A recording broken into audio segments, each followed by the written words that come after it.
DB. What is up? There's a couple things that we've brought up today that I keep thinking about because, again, I feel like we know them on an intuitive level, but it hits us strangely when somebody says it out loud. When you're talking about, Like the 18 times they referenced the running back room yeah, between the two coaches. yeah. There's when, Gosh. like, I don't know if everybody knows this. If you've ever coached, you understand it. Sometimes games get a little away from you. That's just a thing that happens, right? There's been. I thought it was interesting that Coach Rule brought it up like 3 different times, and twice it wasn't even running back questions. No, and he was like, yeah, we definitely wanted to play those guys more. Yeah. Right. But it's Coach Holgerson's decision. He felt Emmett, EJ, whoever was in a groove. I don't remember how he said it. But so it's my coach's decision. I'm going to leave it there. Right. But he's like, but we're going to plan to play those guys. You're not going to go Schaefer on me, are you? Moving forward. What's that? You're not going to go Mike Schaefer on me? No, I'm not. Wow. Because I think Schaefer was not happy with me. What's kind of funny is I was having this conversation over text with Cole. You know Cole a little bit. I think he's messaged you. And Coleo. Good dude. And he was having this conversation about the running backs. He's like, I kind of agree with Schaefer. And I go, well, I think there's a couple things going on there. Number one. Okay, I'm going to let you go. That's fine. I didn't mean to interrupt. I do think there's 2 different things going on. And we were saying the same thing.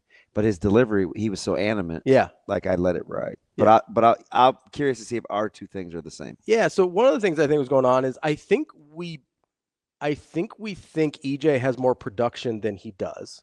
Because when Schaefer's talking about, hey, we need to see it in games. I get we've seen more of EJ in games than these other guys because the other guys is none, basically. Mm-hmm. We haven't seen that much of Emmett Johnson, right? It's not like we have this 2-year starter that we go, hey, he's a 1,200-yard back, and then we've got these guys that have never played before. Mm-hmm. The gap in playing time and experience isn't that big. So let's start there. I think that's one thing. So when we say, hey, got to see it on the field, I get it. We've seen more of EJ on the field. Still haven't seen that much. So I think that gap is smaller than we feel like it is, right? Because it's some versus none at all versus a lot versus some, right? Those gaps can be similar, but because one of them is none, it feels more dramatic. I think that's one thing that's happening. The other thing that's happening is I think people are assuming you have more information than the general public. When I sit here and I go, I'm basing what I believe about the running back room strictly on what I've seen in games. That's the part, and I would tell him that's the part I didn't really appreciate. I know. And that's the part that I push back with Cole. I go, listen, I understand people think that you've got more information. I based my opinions based on things that were publicly available, the open practice and game. That's it, right? Like anybody could have gone to the open practice. I didn't even get credentialed for that. I paid my $15 like everybody else did, right? So I went to a thing that was publicly available. I watched and I said, oh, Makai might be the best pure runner of the group. That was the decision I made based on something that was publicly available. And then I know what Emmett Johnson looks like, who is a good back, right? So and then I look and I go, I like Mosey a little bit too. I think there's a lot there. I've watched some of his high school tape, again, publicly available. We're extrapolating some with those 2 guys, but we're also extrapolating some with EJ. So yes and no. Yes to that, different for me. And this certainly isn't to pick on my buddy Mike J, but we were saying 2 different things. Mm-hmm. Number one, I ate it just because to go tit for tat over pre-existing knowledge wasn't my point, mm-hmm. right? And I don't think that's why I said what I said about the running styles being best. They're not that different, right? One's productivity is different, but in terms of what they're capable of, it's not that much different. Mm-hmm. Now, the part about the trust level of what's said about Nebraska backs, and that's fine, like, because he's not wrong there, right? It's compared to history, mm-hmm. In terms of the running back prowess, and it's compared to what's actually been said. Well, we heard about this guy, we heard about this guy, we heard about this guy, and we just don't play him. Now, what Shafe may not know is I'm the guy that on Friday said, listen, if you want more depth, you have to do what? It's your job to play them. Yeah, you got to get reps. You got to give them the reps. You have to play them. Yeah. So I'm already well aware of that. Yeah, right. But that's the only way, because people we make these like sweeping deals because if this happens, then it must be this. If this player's playing, then he must be better than this guy. Or if this guy's doing so, and I get it, it's kind of what we have to go by. But at one point, when you've got a Gore and a McGahee and let's not a Portis on a team, yeah, that they played in the order of their ability because they didn't. Right. Gore was injured early, off and a lot. Let's not pretend like we knew that Frank Gore was what he was until after he left Miami. Yeah, 100%. Let's not pretend like we knew what Willis McGahee was until that last year. Yeah. Willis McGahee had one good year at Miami. We had no idea what he was. So right. Point. Yeah. Point taken. Let's bring it to Nebraska. Right. Like Brandon Jackson had to fight. What should Brandon Jackson have been playing earlier? Probably. Yeah, you could make the case. Yeah. Right.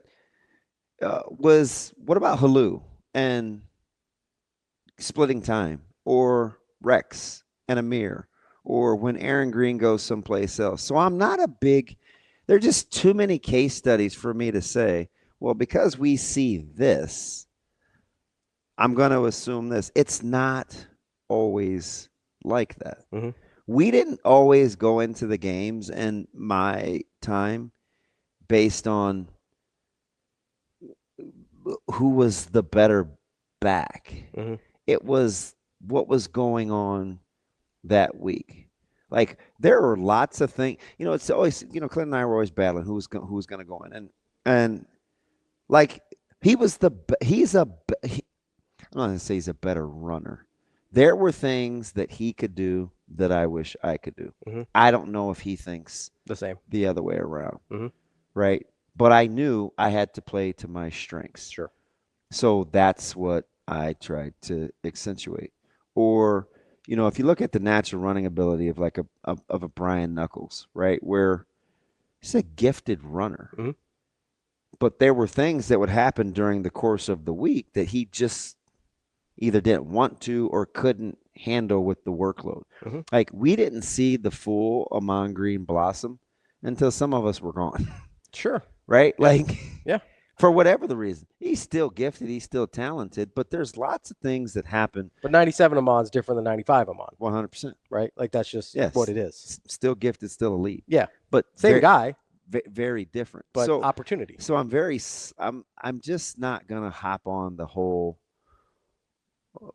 There are just parts of that I couldn't really rock with. So when I say that about the running back room, it's not even necessarily that I've seen more where I base it on. I'm thinking with running backs, you need opportunity. Sure. And you can't land the plane until you have a like comparison. So I'm not gonna just say, well, he's certainly this because he's playing and this guy isn't. Sometimes you just have to play that guy and see what happens. And until that, it's why I said about coming in with subs versus so that not was just going to bring that up, right?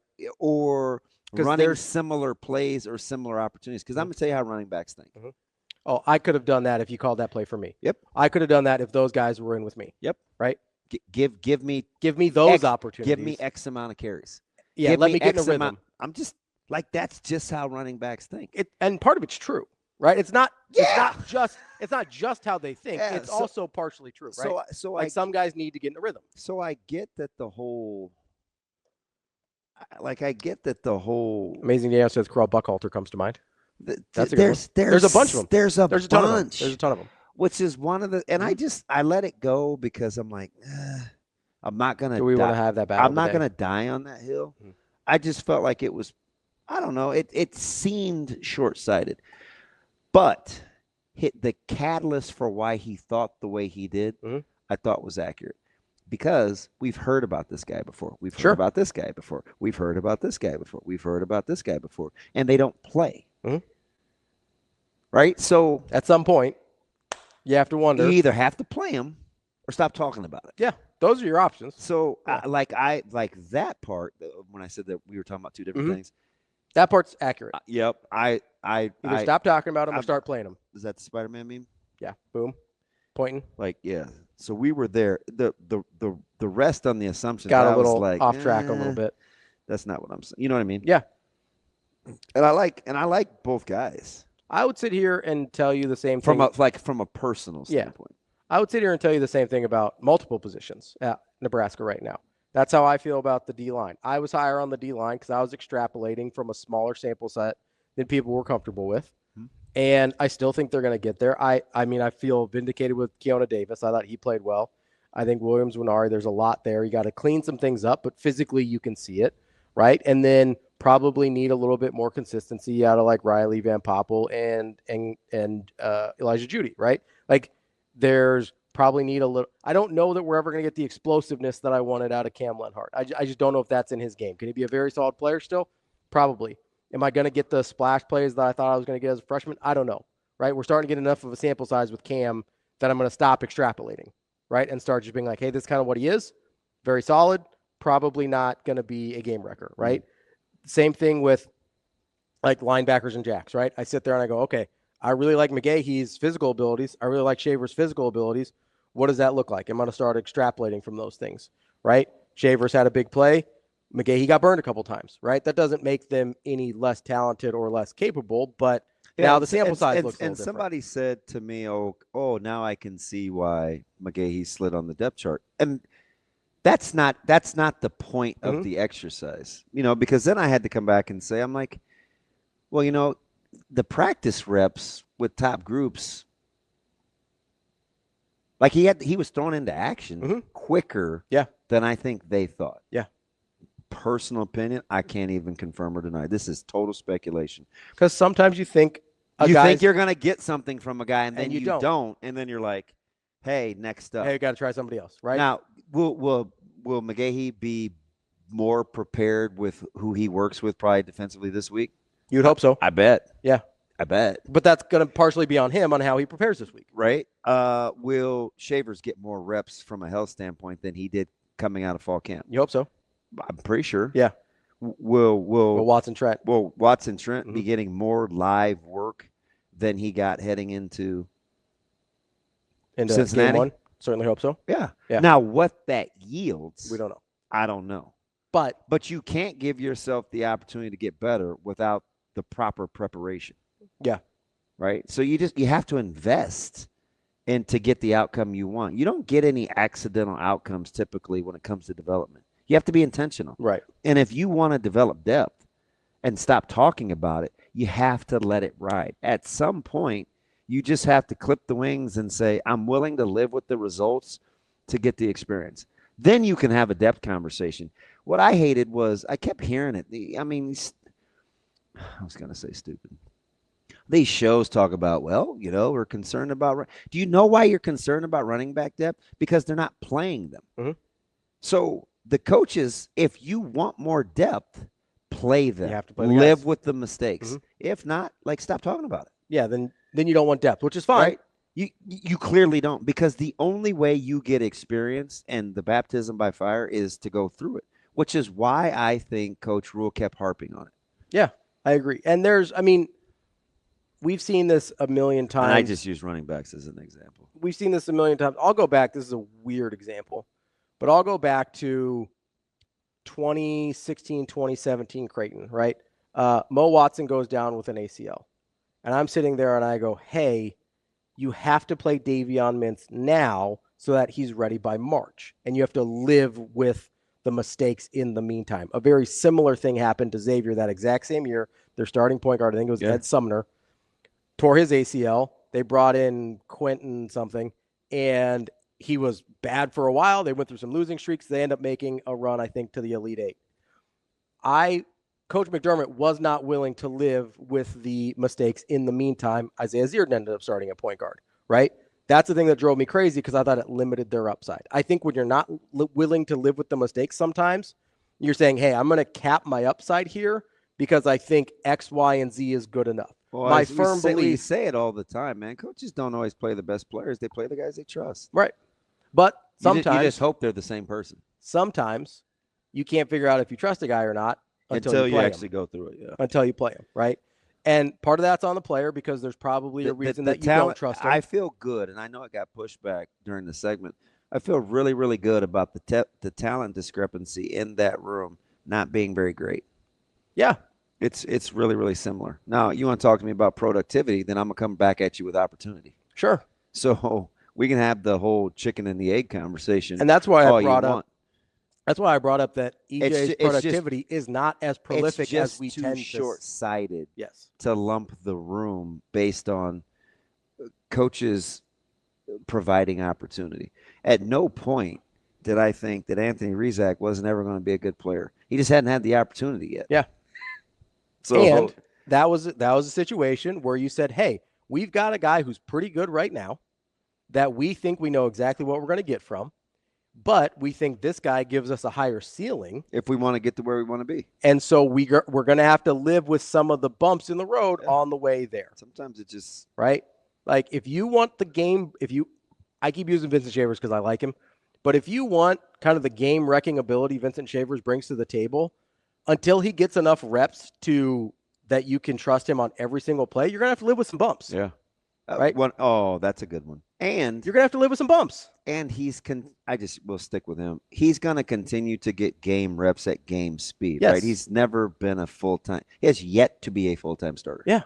So the progression in terms of his development will get better. And you're talking about a guy that missed some practice time because of the lower body injuries. Banged up. So Williams-Nwaneri is another really good example. If you want that pass rush ability – while he figures some things out in terms of lining up in the right spot and not over pursuing and keeping integrity on his rush lanes, you're going to have to live with some of those bumps because he gives you something you want and need, right? He has not played very much football. That was his fifth football game ever.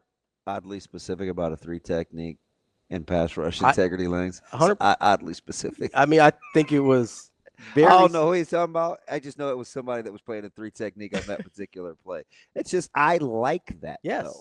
Yeah.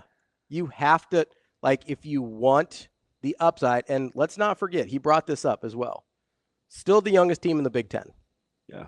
Still the youngest team in the Big Ten. If you want those young players to end up maximizing, like we saw from, who's the example? Oh, like we were talking about Buffalo off the air, right? Buffalo Bills. Oh, Bills, yeah. You thought they really maximized last year. I did. Right? And so I thought that was about as good as that particular group of players could probably play. Yeah. Right? And maybe you get that again this year. Maybe you don't. I don't know. We'll talk about that tomorrow when we preview the NFL. But if you want those guys to maximize, at some point you have to put Keon Coleman out there and say, hey, you're a rookie. Let's figure it out, bud. Or you got to roll the dice with Shakur being your guy. Right? Yeah. At wideout. Like, you just have to. Or you have to say, hey, at some point I'm going to trust Josh Allen not to turn the ball over so much. And finally he didn't, right? Like that was his best year in terms of turnovers, both fumbles and interceptions, right? That's a guy that's had turnover problems his whole career. And at some point you have to say, hey, if we're going to be the best version of ourselves, we got to see if he can stop turning the ball over. And he did. Yeah, it's like, it's just weird how in the media, we're so quick to talk about like running back depth or such and such depth, and we haven't even seen it. Yeah. But so just say they haven't had the that's why we say it though. No, just say you haven't had the opportunity, right? Because you don't know. Yeah. There's a difference. You don't. I think there's a difference between depth and proven depth. And I don't know why that aggravates me so much, except for you would never know what kind of backfield Nebraska had unless all the guys played. Yeah. Like, hey, this guy starts one game against why do we lament about that 2012, 13, 14 run? Because Aaron Green had to go someplace else. And so did Braylon Hurd. And then we're like, shoot. Let's not act like we weren't mad when they did, right? And then we're like, oh, shoot, let's go back. This is as much talent in the room since. And 2 of those guys left, because you didn't know what you had. And let's not pretend like we weren't upset that Aaron Green left, right? Let's not pretend like I remember people being like, oh, man, we're sticking with – how come Amir Abdullah's getting reps, not Aaron Green? Oh, I mean – we remember that conversation? I'm just I don't want to relitigate it. I'm just telling you, if you ask me why I get so – and I was cool yesterday, but for the most part, why I get so ramped up about when we talk about depth, you can start making the depth claims when you see them and you think that you see them enough where you can say to yourself, yeah, I think there's a significant drop-off over time. Sure. Whereas, That's part of the reason I liked the depth on the defensive line, even though we've seen almost none of them be full-time starters, right? Yeah. I sit there and I go, okay. You wouldn't talk about our depth back in the day unless you saw us start games. Do you think it wasn't going to be enough for spot time? Nobody was talking about Then depth. You start to say, oh, they could have started for anybody else in the country because we started games for – you still have to see it before you want to make any proclamations. This is the difference, and I'm not comparing the teams or the eras, but this is the difference between, let's say, the start of 93 versus the start of 95 for you guys, right? Start of 93, we're probably – was that North Texas and Texas Tech and UCLA? I believe so. Okay, that's 93. So you're not talking about, before the season starts in 93, the depth in the running back room. No. Right? You are in 95. Yeah. Right? In 93, you're not talking about the depth at quarterback because we haven't seen Brooke Behringer play yet, right? Yep. You are in 95, right? Like there's a difference. Who was behind me? There's a difference in Clinton that. was prop. LP was a freshman. Mm-hmm. Yeah, we weren't talking about that. No. And it's the same guys. Yeah. The exact same guys. Yeah, I mean, you don't have to gas me up. Right? So it's about opportunity and our perspective of it's just low-hanging, lazy fruit. It's the same thing that I was me talking about with the D line in the offseason, right? 2 years ago, we didn't think anything of Ty and Nash. Literally nothing. Oh, yeah. Right? Like we thought little to nothing of those guys. You know, a year ago, we didn't think much of Jamari Butler or MJ Sherman either because the first year they came in as transfers, they didn't do what we wanted them to do. Right? Now we're going, oh, man, how are we going to replace MJ Sherman? And Jamari Butler's playing at LSU, and MJ Sherman ran out of eligibility, and Ty Nash in the NFL, or Ty Robinson in the NFL. And so you're sitting here and you go, oh, man. But at the exact same time, at this point in their careers, we did not care about those guys. That's the perspective that's important here because there's just – we don't know until we see it.